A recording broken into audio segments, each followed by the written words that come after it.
ಈ ಕಡೆ ಐತ್ರಿ. ಸೊಂಟನಲ್ಲಿ ಏನಾದರೂ ನೋವಿದ್ರೆ ನನಗೆ ಹೇಳಬೇಕು ಸರ್. ಓಕೆ, ಡಬ್ ಮಲ್ಕೋರಿ ಒಳ್ಳೆ.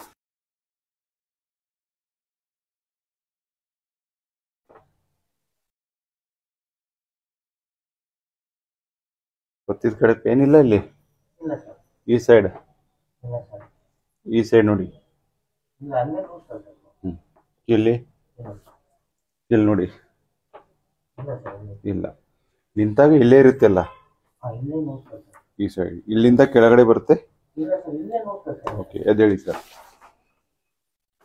ತೊಂದರೆ ಇಲ್ಲ. ಅಂದ್ರೆ ಇದೆ ಸ್ವಲ್ಪ ಯಾಕಂದ್ರೆ ಜಾಸ್ತಿ ಡ್ರೈವಿಂಗ್ ಮಾಡ್ತೀನಿ. ಅದೇ ಹೇಳ್ತೇನೆ, MR ಸ್ಕ್ಯಾನ್ ಮಾಡಿಸಿದೀನಿ, ಎಲ್ಲ ಕಡೆ ತೋರಿಸಿದೀನಿ. ಏನ್ ಮಾಡೋದ್ ಬೇಕಾಗಿಲ್ಲ.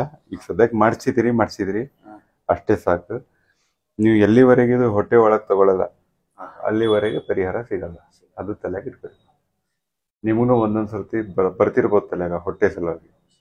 ಏನಿರುತ್ತೆ ಅಂದ್ರೆ ಧರ್ಮಸ್ಥಳ ಹೋಗಿ ಸರ್, ಹೊಟ್ಟೆ ಸಲುವಾಗಿ ಧರ್ಮಸ್ಥಳ ನಿಂತ್ಕೊಂಡೆ. ಧರ್ಮಸ್ಥಳ ಹೋಗಿದ ನಂತರ ಹೊಟ್ಟೆ ಕಡಿಮೆ ಆಗುತ್ತೆ. 8 ದಿವಸ 10 ದಿವಸ 15 ದಿವಸ ಕಡಿಮೆ ಆಗಿದ ನಂತರ ಮತ್ತೆ ಬರ್ತಿರಲ್ವಾ, ಎಷ್ಟು ಕಡಿಮೆ ಆಗ್ಯದ ಅದಕ್ಕಿಂತ ಹೆಚ್ಚಿಗೆ ಆಗ್ಬಿಡುತ್ತೆ. It's all about maintenance of any problem. Maintain ಮಾಡ್ಬೇಕು. ಯಾದಗಿರಿಯಿಂದ ಬೆಂಗಳೂರು ಬಸ್ ಯಾವಾಗ ಜರ್ನಿ ಮಾಡ್ತಿರಲ್ವಾ ನೀವು, ಎಲ್ಲ ಪ್ಯಾರಾಮೀಟರ್ಸ್ ನೋಡ್ತೀರಿ ನೀವು. ಮೊದಲು ಫ್ಯೂಲ್ ಕರೆಕ್ಟ್ ಇದೆಯಲ್ಲ, ಟೈರ್ನಲ್ಲಿ ಗಾಳಿ ಕರೆಕ್ಟ್ ಇದೆಯಲ್ಲ, ಎಂಜಿನ್ನಲ್ಲಿ ಸೌಂಡ್ ಕರೆಕ್ಟ್ ಬರ್ತಾ ಇದೆಯಲ್ಲ, ಎಲ್ಲ ನೋಡಿ. ಸ್ಟೇರಿಂಗ್ ನೋಡ್ತೀವಿ, ಈವನ್ ಸೈಡ್ ಮಿರರ್ನು ನೋಡ್ತೀರಿ. A to Z ತಯಾರಿ ಮಾಡಿ. ಒಂದ್ ಟೈರಲ್ಲಿ ಸ್ವಲ್ಪ ಗಾಳಿ ಕಡಿಮೆ ಆದಂದ್ರೆ ಒಯ್ಯಲ್ಲ ನೀವು. ಮೊದಲು ರಿಪೇರ್ ಮಾಡೋದಕ್ಕೆ ಅಷ್ಟು ಕೇರ್ ನೀವು ಒಂದು ವೆಹಿಕಲ್ಗೆ ಮಾಡ್ತೀರಂದ್ರೆ, human body is also a very big machine. ಇದ್ರ ಸಲುವಾಗಿ ಏನ್ ಕೇರ್. ನಾನು ಅದೇ ಹೇಳ್ತಾ ಇಲ್ಲ, ನಿಮ್ ಕಡೆ ಅನುಶಾಸನ ಇದೆ, ನಿಮ್ ಕಡೆ ಡಿಸಿಪ್ಲಿನ್ ಇದೆ. ಡಿಸಿಪ್ಲಿನ್ ಮುಂದೆ ಹೋಗ್ತಾ ಇದ್ರಿ. ಎಲ್ಲಿ ಎಲ್ಲಿ ಪ್ರಾಬ್ಲಮ್ ನೀವು ಇದು ಪ್ರಾಬ್ಲಮ್ ಅಟೆಂಡ್ ಮಾಡ್ತಾ ಇಲ್ಲ ಅದನ್ನ ನಿಮ್ಗೆ ಹೇಳ್ತೀನಿ ನಾನು. ಫಸ್ಟ್ ಪ್ರಾಬ್ಲಮ್ ಇದೆ ನಿಮ್ದು ಹೊಟ್ಟೆದು. ಅದ್ರ ಸಹ ಹೊಟ್ಟೆ ಒಂದ್ ಸರ್ತಿ ನೀವು ಕ್ಲಿಯರ್ ಮಾಡ್ಕೊಂಡ್ ಬಿಟ್ರಲ್ಲ, ಎಲ್ಲ ಕ್ಲಿಯರ್ ಆಗುತ್ತೆ. ಏನಾಗುತ್ತೆ ಅಂದ್ರೆ ಇದು ಮೆಕ್ಯಾನಿಕಲ್ ಪ್ರಾಬ್ಲಮ್. ಈಗ ನಾನು ಈ ತರ ನಿಂತಿದ್ದೀನಿ, ನಂದು ಸ್ಪೈನ್ ನಾರ್ಮಲ್ ಇದೆ. ನಾರ್ಮಲ್ ಸ್ಪೈನ್ ಅಂದ್ರೆ ಸ್ಟ್ರೇಟ್ ಇರಲ್ಲ ಸರ್, ಈ ತರ ಇರುತ್ತೆ. ಈ ತರ ನಾರ್ಮಲ್ ಸ್ಪೈನ್, ಇದು ಸ್ಟ್ರೇಟ್ ಸ್ಪೈನ್. ಎಷ್ಟು ಕರ್ವೇಚರ್ ಮೇಂಟೈನ್ ಮಾಡೋದ ಅಷ್ಟೇ ಕರ್ವೇಚರ್ ಇದ್ರೆ ನಾರ್ಮಲ್. ಕರ್ವೇಚರ್ ಹೆಚ್ಚಿಗೆ ಅಂದ್ರೆ ಅಬ್ನಾರ್ಮಲ್. ಈಗ ನಂದು ಹೊಟ್ಟೆ ಹೊಟ್ಟೆದ ಕನೆಕ್ಷನ್ ಡೈರೆಕ್ಟ್ಲಿ ಬೆನ್ನಿನ ಜೊತೆ ಇರ್ತದ್ರಿ.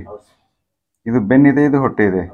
ನಾನು ಹೊಟ್ಟೆ ಹೆಂಗ್ ಮುಂದೆ ತಗೊಳ್ತೀನಿ, ಪೂರ್ತ ಬೆನ್ ಹಿಂದೆ ಒಳಗೆ ಹೋಗ್ತದೆ. ಇದರಲ್ಲಿ ಏನಾಗುತ್ತೆ, ಬೆನ್ನೆಲುಬು ಇದೆ ನಿಮ್ದು.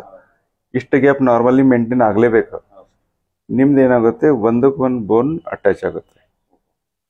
ಇದು ಅದರಲ್ಲಿ ನಿಮಗೆ ಆರ್ಥರೈಟಿಕ್ ಚೇಂಜಸ್, ಎಲು ಸವೆತ ಏನಿದೆ ಅದು ಡೆವಲಪ್ ಆಗುತ್ತೆ. ನಿಮ್ ಪ್ರಾಬ್ಲಮ್ ಅದು ಇದೆ. ಏನಕ್ಕೆ ಮುಂಜಾನೆ ಸಂಜೆ ತನ ಏನೇನ್ ಕೆಲಸ ಮಾಡ್ತಾ ಇದ್ರಿ ನೀವು, ನಿಮ್ದು ಬಾಡಿಗೆ ಅಲೈನ್ ಮಾಡಿನೇ ಮಾಡೋದ್ರಿ. ಟೈರ್ ವೀಲ್ ಅಲೈನ್ಮೆಂಟ್ ಹೆಂಗ್ ಮಾಡ್ತಿರಲ್ಲ, ನಿಮ್ ಬಾಡಿ ಅಲೈನ್ಮೆಂಟ್ ಬೇಕು. ಅದೇ ತೋರಿಸ್ಕೊಡ್ತೀನಿ. ವರಿ ಮಾಡಬೇಡ್ರಿ. ನಮ್ಗೆ ಏನಾಗಿದೆ ಟೆನ್ಷನ್ ಹೇಳ್ಬೇಕಂದ್ರೆ, ನಮ್ಗೆ ಏನೋ ಅದು ಡಿಸ್ಕ್ ಪ್ರಾಬ್ಲಮ್ ಅಂತ ಅದಂತ ಇದಂತ ನಮ್ಗೆ ಭಾಳ ಟಾರ್ಚರ್ ಕೊಟ್ಟಿದ್ದಾರೆ. ನಾನು ಎಲ್ಲ ಕಡೆ ತೋರಿಸಿದ್ದೆ ಸರ್. ಲಾಸ್ಟ್ ಮೊನ್ನೆ ನಾನು ಯೂಟ್ಯೂಬಲ್ಲಿ ರೀಸೆಂಟಾಗಿ ಒಂದು 15 ದಿನದಿಂದ ಮೊನ್ನೆ ನಿಮ್ಗೆ ಫೋನ್ ಮಾಡಿದೆ ನಾನು ಸರ್, ಯಾದಗಿರಿಂದ ಸರ್ ಬರಬೇಕು. ಜಾಸ್ತಿ ನಿಂತು ಬಂದರೆ ಏನು ಸರ್, ಮತ್ತೆ ಕುಂತ್ರೆ ಸರ್ ಅದೇ ಹೇಳ್ತಾ ಇದೀನಲ್ಲ, ಎಲ್ಲಿ ನಿಮ್ದು ಪ್ರಾಬ್ಲಮ್ ಇರುತ್ತೆ ಅಲ್ಲ, ಪ್ರಾಬ್ಲಮ್ ಜೊತೆಯಲ್ಲಿ ಸೊಲ್ಯೂಷನ್ ಇದ್ದೇ ಇರುತ್ತೆ. ಜಾಸ್ತಿ ನಿಂತರೆ ಪೇನ್ ಆಗ್ತದೆ. ಏನಕ್ಕೆ ಆಗ್ತದೆ pain? You are not maintaining your body. ನಿಂತರೂ ಆಗ್ಬೇಡ್ದು, ಕುಂತರೂ ಆಗ್ಬೇಡ್ದು. ಅದೇ ಅಲೈನ್ಮೆಂಟ್ ಮೊದಲು ಮಾಡ್ತೀನಿ ನಾನು. ನನ್ನ ಟ್ರೀಟ್ಮೆಂಟ್ 25% ಅಷ್ಟೇ ನಿಮ್ಮ ಸಲುವಾಗಿರುತ್ತೆ. ರಿಮೈನಿಂಗ್ ಭಾಗ ನಿಮ್ಮ ಕೈಯಾಗಿರುತ್ತೆ. ನಾನು ಏನೇನು ಹೇಳ್ತೀನಿ ಎಲ್ಲ ನನಗೆ ಪೂರ್ತ ವಿಶ್ವಾಸ ಇದೆ, ನೀವು ಕ್ಯಾರಿ ಫಾರ್ವರ್ಡ್ ಮಾಡ್ತೀನಿ ನನ್ನ ಅಡ್ವೈಸ್. ಅಷ್ಟು ಮಾಡ್ರಿ. It's a